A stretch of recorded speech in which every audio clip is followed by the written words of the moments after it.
It's nonsense. It's nonsense. It's going to cause the thing to blow up. So we don't, as you know, God is not going to let the sun just blow up and destroy everything unless he's good and ready.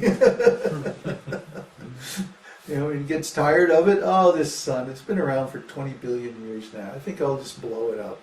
Where's that lever? What the heck, you know? But he's not going to let that happen unless he wants it to. So he puts someone qualified in charge of that huge source of energy. And the sun is just one star out of billions and trillions of stars all over the universe. So the ultimate source of all this energy has to be an intelligent being. There's no way all this could come from chance. I love that cartoon. I wish I could find a drawing of it on the internet. I've looked for it and I can't find it. There's a bunch of guys in hard hats, and they're all standing around, and there's, you know, the typical construction site, tools and bulldozers and stuff, you know, all over the place. And in one pile, they have all these construction materials, bricks and boards and girders and, you know, all this stuff, right, piled up. And it's off in the distance. And then you see this wire coming back to where all the guys are standing. And there's one guy with a explosives detonator, you know, he's getting ready to set it off, right? And then there's a big sign in the front, Big Bang Construction Company. Yeah, right. Like God took all these materials, right, and he squished them into this little ball and then blew it up. And then by chance, he formed all these galaxies and stars and planets and people and animals and stuff. Yeah, of course, sure, duh. What a bunch of idiots. Anybody that believes that is insane. Put them in a rubber room. Really, it's so stupid. Are you going to take $1 million worth of construction materials and just blow it up and think that it's going to come down and form a building? That's insanity. It's going to form something, but it's not going to be very useful. It won't perform any useful function. It's just going to be, it's just going to be a big mess. So, at the root of all form and order is intelligence.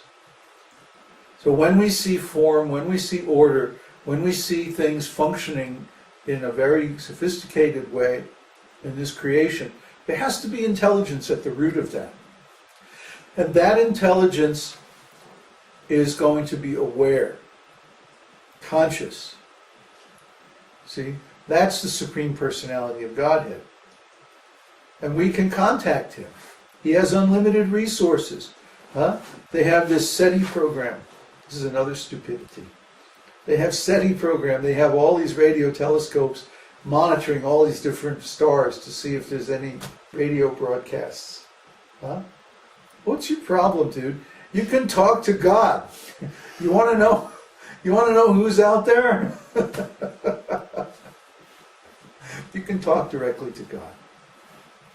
What is the problem with these people? They're very ignorant. The next verse, 18. A self-realized man has no purpose to fulfill in the discharge of his duties, nor has he any reason not to perform such work, nor has he any need to depend on any other living being. I told you. I told you. What it means is that when you become self-realized, you have attained the perfection, or the object, or the goal, or the purpose of all the duties given in the scriptures for human beings. So at that point you have no more duty, because you have attained the purpose or the result of all those activities. Yet you have no reason not to do them. So you do them, but you do them by your own free will. And this is the perfection of life. And it's very pleasant. It's very wonderful. So please put this process into action in your life, and then you'll attain this same result. And Krishna says in text 19, therefore, without being attached to the fruits of activities, one should act as a matter of duty. For by working without attachment, one attains the Supreme. Just like we started this preaching mission on the internet without any demand for payment or reciprocation from anybody. We just started putting out this information like 3 or 4 years, 5 years ago. Once I attained self-realization, I just started talking about it from my own experience. And gradually people became attracted, they had questions, we started a dialogue, and it has grown into this whole international esoteric school. This is very nice, but it's not like I was trying to do that. I mean, it's okay. But it's not that my happiness depends on that. If everybody went away tomorrow, I would still be just as happy, because I don't depend on other people for my happiness. See, my happiness is there because of Krishna. So, it's not that I don't care, or it's not that I don't like you, or something like that. But I want to base my happiness on my relationship with God, not on my relationship with other people. Because God is stable, God is permanent, eternal, and unlimited. So He has all strength, all power. He's perfect. He's not going to cheat me. And the same is true for you.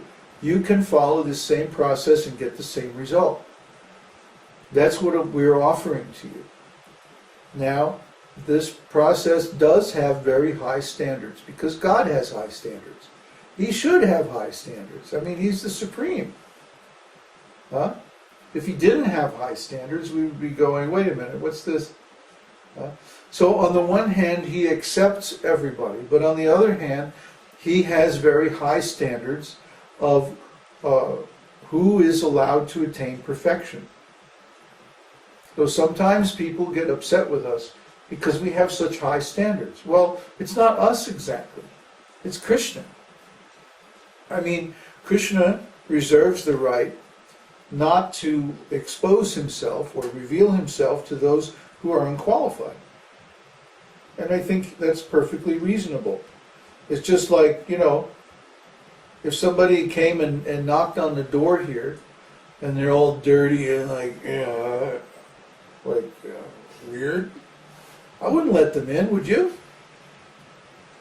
Somebody's drunk and mumbling to themselves under their breath and crazy and, knocking on my front door, no way he's going to get in. So similarly, Krishna, He wants to see that we are free from this madness, this insanity, of thinking that we're the cause of everything that happens in our lives, of thinking that we're somehow independent of Him, of thinking that we can get happiness from some material energy that doesn't even belong to us.